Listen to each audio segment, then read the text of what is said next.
ನಮಸ್ಕಾರ ವೀಕ್ಷಕರೇ, ಹೇಗಿದ್ದೀರಾ ಎಲ್ಲರೂ? ಇವತ್ತು ನಾನು ನಿಮ್ಮ ಜೊತೆನಲ್ಲೇ ಒಂದು ಒಳ್ಳೆ ವೆಜಿಟೇಬಲ್ ಪರಾಠ ರೆಸಿಪಿನ ತೋರಿಸ್ಕೊಡ್ತಾ ಇದ್ದೀನಿ. ಇದು ಕೇವಲ ರೆಸ್ಟೋರೆಂಟ್ಸ್ನಲ್ಲೇ ಅಷ್ಟೇ ನಿಮ್ಗೆ ಸಿಗಲ್ಲ, ನೀವು ಮನೆಯಲ್ಲೂ ಕೂಡ ಇಂಥ ರುಚಿಕರವಾಗಿರುವಂಥ ಅಡುಗೆನ ಮಾಡಿಕೊಂಡು ಎಷ್ಟು ಬೇಕೋ ಅಷ್ಟನ್ನ ಒಂದು ಪರಾಠ ತಿನ್ನೋ ಅಷ್ಟರಲ್ಲೇ ಹೊಟ್ಟೆ ಫುಲ್ಲಾಗಿ ಹೋಗ್ಬಿಡುತ್ತೆ ನಿಮ್ಗೆ ರೆಸ್ಟೋರೆಂಟ್ಸ್ನಲ್ಲೇ.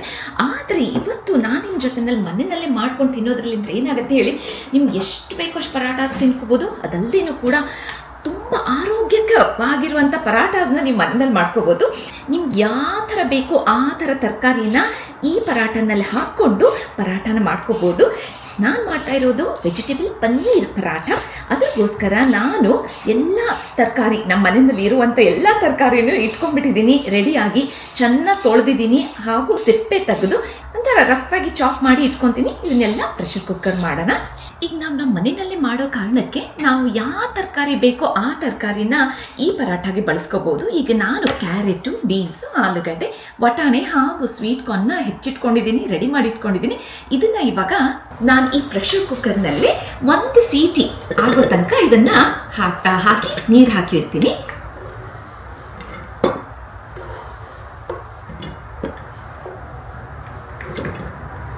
ನಾನು 4 ಆಲೂಗಡ್ಡೆ, 1 ಕೈ ಹಿಡಿಯಷ್ಟು ಬೀನ್ಸು ಹಾಗೂ 2 ಕ್ಯಾರೆಟ್ನ ಹೆಚ್ಚಿಟ್ಕೊಂಡಿದ್ದೀನಿ, ಹಾಗೂ 1 ಕಪ್ಪು ಬಟಾಣೆ ಹಾಗೂ 1 ಕಪ್ ಸ್ವೀಟ್ ಕಾರ್ನ್. ಇವಾಗ ನೀರಿನ ಪ್ರಮಾಣ ಬಂದು ನಾವು ಕರೆಕ್ಟ್ ಎಷ್ಟು ಬೇಕೋ ಅಷ್ಟೇ ಹಾಕ್ಕೊಳ್ಳೋಣ. ಯಾಕಂದರೆ ಇದ್ರ ತರಕಾರಿನಲ್ಲಿ ಕುದ್ದ ಮೇಲೆ ಅದರ ಅಂಶ ಎಲ್ಲ ನೀರಿನಲ್ಲಿ ಉಳ್ಕೊಳುತ್ತೆ, ಅದನ್ನು ಬಿಸಾಕೋದು ಬೇಡ. ಇದೇ ನೀರನ್ನ ನಾವು ಹಿಟ್ಟನ್ನ ನಾದಕ್ಕೆ ಬಳಸ್ತೀನಿ. ಅದ್ರಗೋಸ್ಕರ ಬೇಕೋ ಅಷ್ಟೇ ನೀರನ್ನ ಸೇರಿಸ್ಬಿಟ್ಟು ಇದನ್ನು ಒಂದೇ ವಿಸಲ್ ಕಾಯೋಣ. ಇದಕ್ಕೆ ಇವಾಗ ನನಗೆ ಹಿಟ್ಟಿಗೆ ಏನು ಬೇಕು ಅದನ್ನೆಲ್ಲ ಜೋಡಿಸಿಟ್ಕೊತಾ ಇದ್ದೀನಿ. ಈಗ ಒಂದು ದೊಡ್ಡ ತಟ್ಟೆನಲ್ಲೇ ನಾನು 1/2 ಕಪ್ ಗೋಧಿ ಹಿಟ್ಟನ್ನ ಹಾಕ್ಕೊಂಡು ಇಟ್ಕೊಂಡಿದ್ದೀನಿ. ಒಂದು ಸ್ವಲ್ಪ ಉಪ್ಪು ಹಾಗೂ ತುಪ್ಪನ ಸೇರಿಸ್ಕೊತಾ ಇದ್ದೀನಿ. ನಿಮಗೆ ಬೇಕು ಅಂದರೆ ನೀವು ಎಣ್ಣೆನೂ ಹಾಕೋಬೋದು, ಆದರೆ ತುಪ್ಪ ಹಾಕ್ಕೊಂಡಾಗೆ ಅದರ ರುಚಿ ತುಂಬ ಚೆನ್ನಾಗಿ ಬರುತ್ತೆ. ಹಾಗೂ ತುಪ್ಪ ಒಳ್ಳೆಯದು ನಮ್ಮ ಆರೋಗ್ಯಕ್ಕೆ. 2 ಟೀ ಸ್ಪೂನ್ನಷ್ಟು ತುಪ್ಪ ಹಾಕ್ಕೊಂಡು, ಹಾಗೂ ಕುಕ್ಕರ್ ಸೀಟನ್ನು ಕೂಡ ಹೊಡೆದಿದೆ, ಅದಕ್ಕೆ ನಾನು ಕಾಯ್ತಾ ಇದ್ದೀನಿ ಒಂದು ಸ್ವಲ್ಪ ತಣ್ಣಗಾಗಲಿ, ಅದನ್ನು ನೀರನ್ನ ತೆಗೆದಿಟ್ಕೊಳ್ಳೋಣ ಅಂತ. ಕುಕ್ಕರ್ ಇವಾಗ ತಣ್ಣಗಾಗಿದೆ. ಈಗ ತರಕಾರಿ ಹಾಕ್ಕೊಂಡಿರುವಂಥ ನೀರಿರುತ್ತಲ್ಲ, ಅದರಲ್ಲಿ ಎಷ್ಟು ಒಳ್ಳೆ ಅಂಶ ಇರುತ್ತೆ, ಎಲ್ಲ ನ್ಯೂಟ್ರಿಯೆಂಟ್ ಕಂಟೆಂಟ್ಸ್ ಈ ನೀರಿನಲ್ಲೇ ಇರುತ್ತೆ. ಇದನ್ನು ನಾವು ಬಿಸಾಕಬಾರ್ದು. ಇದನ್ನು ಎಷ್ಟಾಗುತ್ತೋ ನಾವು ಅಡುಗೆಗೆ ಬಳಸ್ಬೋದು. ಅಥವಾ ಈ ಥರ ನಾವು ಪರಾಠ ಮಾಡಿದಾಗೆ ಇದೇ ನೀರನ್ನ ನಾವು ಹಿಟ್ಟಿನಲ್ಲಿ ಹಾಕಿ ನಾದಿದ್ರೆ ಅದು ಎಲ್ಲ ಅದರ ಅಂಶನೂ ಇರುತ್ತೆ. ಹಾಗೂ ಈಗ ನಾವು ವೆಜಿಟೇಬಲ್ ಸ್ಟಫ್ಡ್ ಪರಾಠ ಮಾಡ್ತಾ ಇದ್ದೀವಿ ಅಂದ ತಕ್ಷಣ ವೆಜಿಟೇಬಲ್ನಲ್ಲಿ ಇರುವಂಥ ಎಲ್ಲ ಅಂಶ ಈ ಹಿಟ್ಟಿನಲ್ಲಿ ಸೇರ್ಕೋಬೇಕು. ಅದ್ರಗೋಸ್ಕರ ಈ ನೀರನ್ನ ಇದು ಕಪ್ಪಿನಲ್ಲಿ ಹಾಕ್ಕೊಂಡು ನಾನು ನಾದಕ್ಕೆ ಈ ನೀರನ್ನೇ ಬಳಸ್ತೀನಿ ಇವಾಗ. ಸರಿ, ಇವಾಗ ಇದನ್ನು ಒಂದು ಸುತ್ತ ಕೈ ಆಡಿಸ್ಬಿಡೋಣ. ಉಪ್ಪು ತುಪ್ಪ ಹಾಕ್ಕೊಂಡಿರೋ ಕಾರಣಕ್ಕೆ ಫಸ್ಟಿಗೆ ಇದನ್ನು ಒಂದು ಕೈ ಆಡಿಸ್ಬಿಟ್ಟು ಈ ನೀರನ್ನ ನಾನು ಸೇರಿಸ್ಕೊಂಡು ಹಿಟ್ಟನ್ನು ನಾದಿಡ್ತೀನಿ.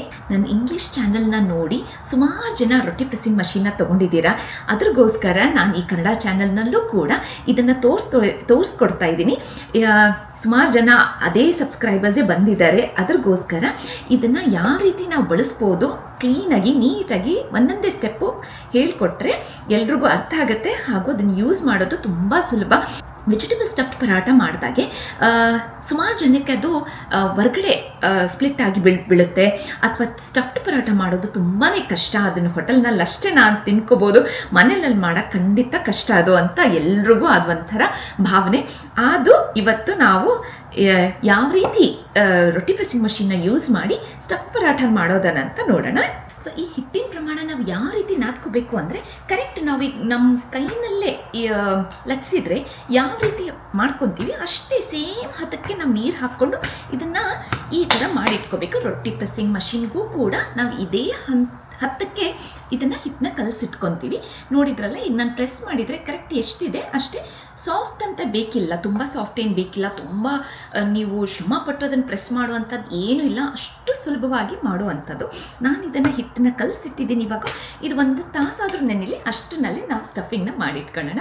ಇದನ್ನು ಈ ಥರ ನಾವು ಒಂದು ಮ್ಯಾಶರ್ನ ತಗೊಂಡು ಇದನ್ನು ಎಲ್ಲ ತರಕಾರಿನೂ ಮ್ಯಾಶ್ ಮಾಡಿ ಇದನ್ನು ರೆಡಿ ಮಾಡಿ ಇಟ್ಕೊತೀನಿ. ಇವಾಗ ಒಂದು ದೊಡ್ಡ ಪ್ಯಾನ್ನಲ್ಲೇ ನಾವು ಇದರ ಮಸಾಲ ಮಾಡ್ಕೊಳ್ಳೋಣ, ಸ್ಟಫಿಂಗ್ ರೆಡಿ ಮಾಡ್ಕೊಳ್ಳೋಣ. ಇದು ಬಾಣಲೆ ಚೆನ್ನಾಗಿ ಕಾದಿದೆ. ಇವಾಗ ಇದಕ್ಕೆ 2 ಟೇಬಲ್ ಸ್ಪೂನ್ನಷ್ಟು ಎಳ್ಳೆಣ್ಣೆ ಹಾಕೋಣ.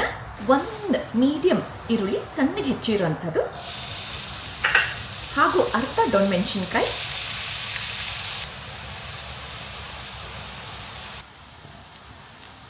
ಇವಾಗ ಒಂದು ಸ್ವಲ್ಪ ಮೆತ್ತಗಾಗಿದೆಯಲ್ಲ, ಇವಾಗ ಇದಕ್ಕೆ 1 tea spoon garlic and ginger paste ಇದನ್ನು ಸೇರಿಸ್ಕೊಂಡು ಇದು ಒಂದು ಸ್ವಲ್ಪ ಒಳ್ಳೆ ಸುವಾಸನೆ ಬರಲಿ, ಗಮ್ಮಂತ ವಾಸನೆ ಬರಬೇಕು, ಅಲ್ಲಿ ತನಕ ಇದನ್ನು ಹುರಿದ್ಬಿಟ್ಟೋಣ.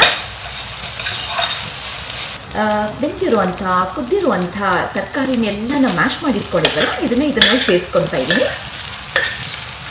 ಒಳ್ಳೆ ಟಿಪ್ಸ್ ಅಂದರೆ, ಈಗ ಎಲ್ಲರೂ ಪರಾಟ ಮಾಡುವತ್ನಲ್ಲಿ ಅದು ಹೊರಗಡೆ ಬರುತ್ತೆ, ಸ್ಟಫಿಂಗ್ ಸರಿಯಾಗಿ ಕೂಡಲ್ಲ ಇದು ಹಿಟ್ಟಿನಲ್ಲಿ ಅಂತೀವಲ್ಲ, ಈ ಥರ ಪ್ಯಾನಲ್ಲಿ ಹಾಕ್ಕೊಂಡು ಬಿಸಿ ಮಾಡಿಕೊಂಡಾಗೆ ಆಲೂಗಡ್ಡೆನಲ್ಲಿ ಅಥವಾ ಯಾವುದೇ ತರಕಾರಿನಲ್ಲಿ ಇರುವಂಥ ನೀರಿನ ಅಂಶ ಅದೆಲ್ಲ ಹೀರ್ಕೊಂಡ್ಬಿಡುತ್ತೆ.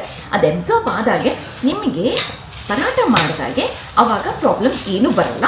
ಬೇಕಾಗಿರುವಂಥ ಎಲ್ಲ ಮಸಾಲೆ ಪೌಡರ್ನ ನಾನು ಇವಾಗ ಇದನ್ನಲ್ಲಿ ಸೇರಿಸ್ಕೊತಾ ಇದ್ದೀನಿ. ಇವಾಗ ಈ ಟೈಮ್ನಲ್ಲೇ ನಾನು ಫ್ಲೇಮ್ನ ಫುಲ್ಲು ಲೋ ಆಗಿ ಇಟ್ಕೊಂಡಿದ್ದೀನಿ. ಅದೆಲ್ಲ ನೀರಂಶ ಚೆನ್ನಾಗಿ ಹೀರ್ಕೊಳ್ಳಿ, ಆಮೇಲೆ ನಾವು ಮಸಾಲಿನ ಒಂದು ಸ್ವಲ್ಪ ನೆಮ್ಮದಿಯಾಗಿ ಹಾಕ್ಬೋದು ಅಂತ.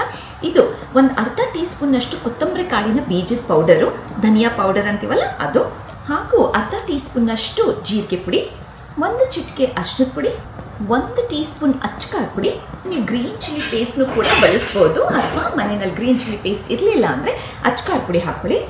ಹಾಗೂ ಎಲ್ಲಕ್ಕಿಂತ ಇಂಪಾರ್ಟೆಂಟು 1 ಟೀ ಸ್ಪೂನ್ನಷ್ಟು ಆಮ್ಚೂರ್ ಪೌಡರ್. ಇದು ತುಂಬಾ ಟೇಸ್ಟ್ ಕೊಡುತ್ತೆ ನಿಮ್ಮ ಪರಾಠ ಮಾಡಿದಾಗೆ. ಹಾಗೂ 1 ಟೀ ಸ್ಪೂನ್ನಷ್ಟು ಗರಂ ಮಸಾಲ, ರುಚಿಗೆ ತಕ್ಕಷ್ಟು ಉಪ್ಪು, ಹಾಗೂ 1 ಟೇಬಲ್ ಸ್ಪೂನ್ನಷ್ಟು ಕಸೂರಿ ಮೇಥಿ. ಇದನ್ನು ಹಾಕಿದಾಗೆ ಈ ಥರ ಕ್ರಷ್ ಮಾಡಿ ಆದರೂ ಹಾಕಿ, ಅಥವಾ ನೀರಿನಲ್ಲಿ ಬೇಕಂದ್ರೂ ಇದನ್ನು ಕ್ಲೀನ್ ಮಾಡಿ ಹಾಕಿ, ಈ ಥರ ಮಾಡಿ ಹಾಕಿದಾಗೆ ಇದ್ದು ತುಂಬ ಚೆನ್ನಾಗಿ ಫ್ಲೇವರ್ ಬರುತ್ತೆ, ಟೇಸ್ಟ್ ಬರುತ್ತೆ, ಹಾಗೂ ರುಚಿನೂ ಕೂಡ ತುಂಬಾ ಫಸ್ಟ್ ಕ್ಲಾಸ್ ಆಗಿರುತ್ತೆ ನಿಮ್ಮ ಪರಾಠನಲ್ಲಿ. ಇದನ್ನು ಮಾತ್ರ ನೀವು ಖಂಡಿತ ಮಿಸ್ ಮಾಡೋ ಹಾಗಿಲ್ಲ. ಆಮ್ಚೂರ್ ಪೌಡರ್ ಹಾಗೂ ಕಸೂರಿ ಮೇಥಿ ಇದನ್ನು ಚೆನ್ನಾಗಿ ಒಂದು ಕೈಯಾಡಿಸ್ಕೊಂಡ್ಬಿಡೋಣ. ಹಾಗೂ ಇದು ಮಿಕ್ಸ್ ಆಗಬೇಕು ಹಾಗೂ ಗಟ್ಟಿನೂ ಆಗಬೇಕು. ಇದು ಚೆನ್ನಾಗಿ ಮಿಕ್ಸ್ ಮಾಡಿದ್ಮೇಲೆ ಇದನ್ನಲ್ಲೇ ಒಂದು ಸ್ವಲ್ಪ ಲಿಂಬೆಹಣ್ಣಿನ ರಸ, ಸಣ್ಣಗೆ ಹೆಚ್ಚಿರುವಂಥ ಕೊತ್ತಂಬರಿ ಸೊಪ್ಪು. ನೋಡಿದ್ರಲ್ಲ, ಇವಾಗ ಅವಾಗ ಇಷ್ಟು ಚೆನ್ನಾಗಿ ಗಟ್ಟಿಯಾಗಿದೆ. ನೀರಿನಂಶ ಎಲ್ಲ ಹೋಗಿ ಒಂದು ಕಡೆ ಸೇರ್ಕೋಬೇಕಿದು, ಆ ಹೂರ್ಣ ಥರ ಆಗಬೇಕಿದು, ಒಂಥರ ಸ್ಟಫಿಂಗ್ ಅಂತೀವಲ್ಲ. ಸೊ ಈ ಥರ ಆದಾಗೆ ನಿಮಗೆ ಪರಾಠನಲ್ಲೇ ಮಾಡುವತ್ನಲ್ಲೇ ಸಪೋಸ್ ನೀವು ಲಟ್ಸಿದ್ರು ಕೂಡ ಕೈನಲ್ಲೇ ಅವಾಗ ಹೊಡೆಯಲ್ಲ. ಅದಲ್ಲದೇನೂ ಕೂಡ ರೊಟ್ಟಿ ಪ್ರೆಸ್ಸಿಂಗ್ ಮಷೀನಲ್ಲಿ ಬಳಸ್ಬಿಟ್ರಂತೂ ಮಕ್ಕಳು ಸಹ ಮಾಡ್ಕೊಂಡು ತಿನ್ಬೋದು, ನೀವು ಏನು ಯೋಚನೆ ಮಾಡೋ ಹಾಗಿಲ್ಲ. ಈ ಥರ ಸ್ಟಫಿಂಗ್ನ ಮಾಡಿಟ್ಕೊಂಡು ಉಂಡೆ ಕಟ್ಟಿಟ್ಬಿಟ್ರೆ ಮುಗ್ದೇ ಹೋಯ್ತು ನಿಮ್ಮ ಕೆಲಸ. ಮಿಕ್ಕಿದವರೆಲ್ಲ ಮನೆ ಮಂದಿನೇ ಮಾಡ್ಕೊತಾರೆ. ಇದನ್ನು ಸ್ಟಫ್ಡ್ ಪರಾಠ ಅಂದರೆ ಈ ಥರ ಬಳಸ್ಕೋಬೋದು. ಆದರೆ ಇದಕ್ಕೆ ನೀವು ಪನ್ನೀರ್ ಸೇರಿಸ್ಕೊಂಡ್ರೆ, ನಾನು ಒಂದು ಅರ್ಧ ಕ್ಯೂಬ್ ಪನ್ನೀರ್ನ ಇದನ್ನಲ್ಲೇ ಹೆಚ್ಚು ಹಾಕ್ಕೊತಾ ಇದ್ದೀನಿ. ಆವಾಗ ಇದು ಪನ್ನೀರ್ ವೆಜಿಟೇಬಲ್ ಸ್ಟಫ್ಡ್ ಪರಾಠ ಆಗುತ್ತೆ. ಇನ್ನೂ ತುಂಬ ಚೆನ್ನಾಗಿರುತ್ತೆ ರುಚಿ. ಇದ್ರದ್ದು ಒಳ್ಳೆ ಪ್ರಮಾಣನೇ ಬಂದಿದೆ ಇದು ಪನ್ನೀರು. ಇದನ್ನು ಒಂದು ಸುತ್ತ ಕೈಯಾಡಿಸ್ಬಿಟ್ಟೋಣ. ಹಾಗೂ ಇದೊಂದು ಸ್ವಲ್ಪ ತಣ್ಣಗಾದ್ಮೇಲೆ ಇದನ್ನು ಉಂಡೆ ಕಟ್ಟಿಬಿಟ್ಟು ಇಡ್ಬೋದು. ಅಥವಾ ನಿಮಗೆ ಉಂಡೆ ಕಟ್ಟಕ್ಕೆ ಈಗ ಕಷ್ಟ ಆಯ್ತಂದರೆ ಇದನ್ನು ಹೀಗೆ ಫ್ರಿಡ್ಜ್ನಲ್ಲಿ ಇಟ್ಬಿಟ್ಟು ಒಂದು ಸ್ವಲ್ಪ ತಾದ್ಮೇಲೆ ಇದು ತಣ್ಣಗಾದ್ಮೇಲೆ ಅಬ್ಸಾರ್ಬ್ ಆದಮೇಲೆ ಅವಾಗೂ ಕೂಡ ನೀವು ಉಂಡೆ ಕಟ್ಕೋಬೋದು. ಇವಾಗ ಇದು ಮಾಡಿರುವಂಥ ಪನ್ನೀರ್ ವೆಜಿಟೇಬಲ್ ಸ್ಟಫ್ಡ್ ಪರಾಠನ ನೆಕ್ಸ್ಟ್ ಲೆವೆಲ್ಗೆ ತೊಗೊಂಡು ಹೋಗಬೇಕು. ರೆಸ್ಟೋರೆಂಟ್ ಸ್ಟೈಲ್ನಲ್ಲಿ ಯಾವ ರೀತಿ ನಮ್ಗೆ ಸಿಗುತ್ತೆ ಅದೇ ಥರ ನಾವು ಮನೆಯಲ್ಲಿ ಮಾಡಬೇಕು ಅಂದರೆ 1 ಟೀ ಸ್ಪೂನ್ ಬೆಣ್ಣೆನ ಖಂಡಿತ ಸೇರಿಸ್ಕೊಳ್ಳಿ. ಆವಾಗ ಇದ್ರದ್ದು ನೆಕ್ಸ್ಟ್ ಲೆವೆಲ್ ಮುಟ್ಬಿಡುತ್ತೆ. ಅದು ರೆಸಿಪಿದು ಟೇಸ್ಟ್ ಮಾತ್ರ ಅದ್ಭುತ, ಖಂಡಿತ ತುಂಬ ನೆಕ್ಸ್ಟ್ ಲೆವೆಲ್ ಹೈಗೆ ಹೋಗ್ಬಿಡುತ್ತೆ. ಇದನ್ನು ಕೊನೆಗೆ ಸೇರಿಸ್ಕೋಬೇಕು. ಆಫ್ ಮಾಡಿ ಎಲ್ಲ ಆದಮೇಲೆ ಇದನ್ನು ಸೇರಿಸ್ಕೊಳ್ಳಿ. ಇನ್ನೂ ಬಿಸಿ ಇದೆ, ಆ ಬಿಸಿಗೆ ಇದು ಬೆಣ್ಣೆ ತುಂಬ ಚೆನ್ನಾಗಿ ಕರ್ಕೋಗುತ್ತೆ. ಇದನ್ನು ನಾನು ಇವಾಗ ತಣ್ಣಗೂ ಆಗಿದೆ ಒಂದು ಸ್ವಲ್ಪ. ಇವಾಗ ಈ ಸ್ಟಫಿಂಗ್ನ ನಾನು ಫ್ರಿಡ್ಜ್ನಲ್ಲಿ ಇಡ್ತಾ ಇದ್ದೀನಿ. ಫ್ರಿಡ್ಜ್ನಲ್ಲಿ ಇಡೋದು ತುಂಬಾ ಇಂಪಾರ್ಟೆಂಟ್. ಈ ಸ್ಟೆಪ್ ಮಾತ್ರ ನೀವು ಖಂಡಿತ ಮಿಸ್ ಮಾಡೋ ಹಾಗಿಲ್ಲ. ಫ್ರಿಡ್ಜ್ನಲ್ಲಿ ಇಟ್ಟಾಗ ಏನಾಗುತ್ತೆ ಅಂದರೆ ಇನ್ನೂ ಇರುವಂಥ ಯಾವುದೇ ಮಾಯಿಶ್ಚರ್ ಇದ್ರೂ ಕೂಡ ಅದು ತುಂಬ ಚೆನ್ನಾಗಿ ಅಬ್ಸಾರ್ಬ್ ಆಗುತ್ತೆ. ಹಾಗೂ ನಿಮಗೆ ಉಂಡೆ ಕಟ್ಟೋಕ್ಕೂ ಕೂಡ ಪರ್ಫೆಕ್ಟಾಗಿ ಬರುತ್ತೆ. ಲಟ್ಟಿಸ್ದಾಗೂ ಕೂಡ ನಿಮ್ಮದು ಸ್ಟಫಿಂಗ್ ಹೊರಗಡೆ ಬರಲ್ಲ ಪರಾಠ ಆದಮೇಲೆ. ಹಾಗೂ ನೀವು ರೊಟ್ಟಿ ಪ್ರೆಸ್ಸಿಂಗ್ ಮಷೀನ್ನು ಬಳಸಿದಾಗೂ ಕೂಡ ಈ ಸ್ಟೆಪ್ ತುಂಬ ಖಂಡಿತ ಇಂಪಾರ್ಟೆಂಟ್. ನೀವು ಇದನ್ನು ಮಿಸ್ ಮಾಡಬೇಡಿ.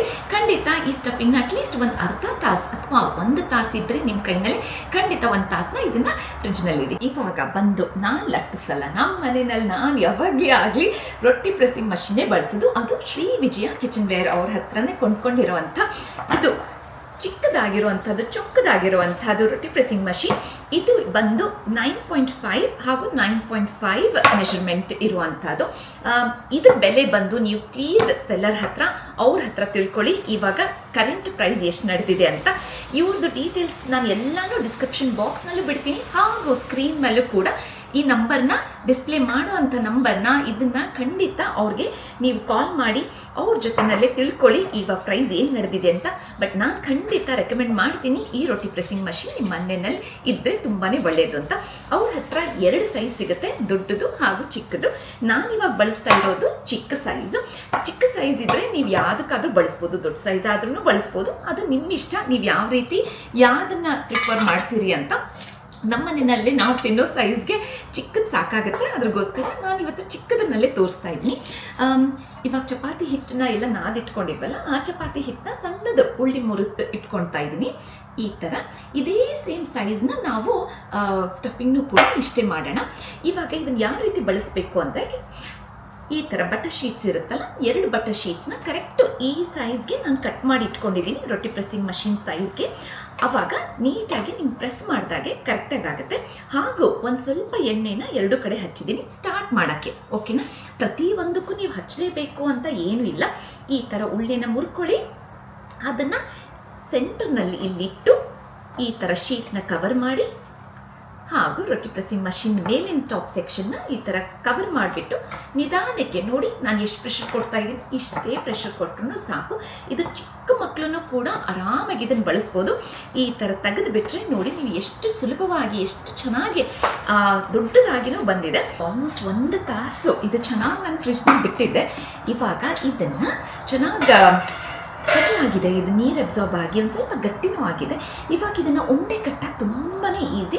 ನಾನು ಈ ಥರ ಮಾಡಿದ ತಕ್ಷಣವೇ ನೋಡಿ ಎಷ್ಟು ಚೆನ್ನಾಗಿ ಉಂಡೆ ಕಟ್ಟಕ್ಕೆ ಅನುಕೂಲ ಆಗ್ತಾ ಇದೆ. ಈ ಥರ ಮಾಡಿದರೆ ನಿಮ್ಮದು ಖಂಡಿತ ಸರಿ ಹೋಗುತ್ತೆ. ಇದನ್ನು ಎಲ್ಲನೂ ಒಂದೇ ಸರ್ತಿ ಇವಾಗ ಉಂಡೆನ ರೆಡಿ ಮಾಡಿ ಇಟ್ಕೊಳ್ಳೋಣ. ಇದು ನಮ್ಮದು ಸ್ಟಫಿಂಗು. ನಾನು ಕರೆಕ್ಟ್ ಇಷ್ಟೇ, ನನ್ನ ಕೈ ಮುಷ್ಟಿ ಎಷ್ಟು ಬೇಕೋ ಅಷ್ಟೇ ಮಾಡಿ ಇಡ್ತಾ ಇದ್ದೀನಿ.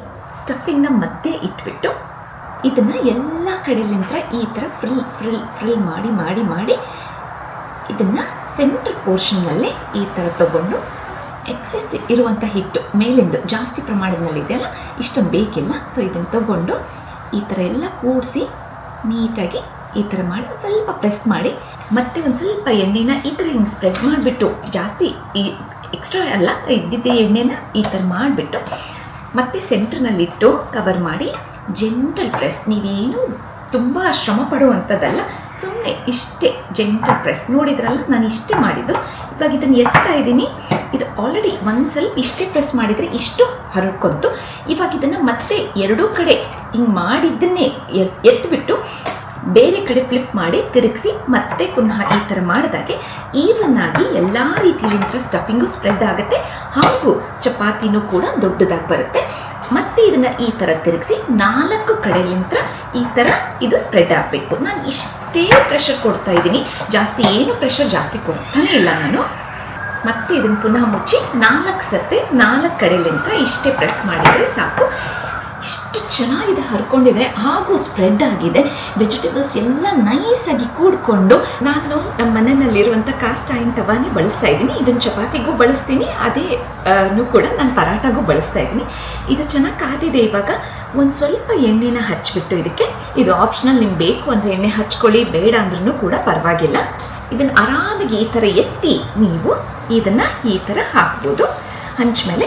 ಅದು ಈ ಥರ ಒಂದ್ಸಲ ಕರ್ಚಿ ತೊಗೊಂಡು ಈ ಥರ ಮಾಡಿದರೆ ಎಲ್ಲ ರೀತಿಯಿಂದ ಅದು ಹರ್ಕೊಳ್ಳುತ್ತೆ. ಹಾಗೂ ಈ ಬಟರ್ ಶೀಟ್ನು ಕೂಡ ನೀವು ಎಷ್ಟು ನಿಧಾನಕ್ಕೆ ತೆಗೆದ್ರೂ ಆರಾಮಾಗಿ ಬರುತ್ತೆ. ಇದೇನು ತೊಂದರೆ ಇಲ್ದಂಗೆ ಕೂಡ ಇದು ಎದ್ದೇಳುತ್ತೆ.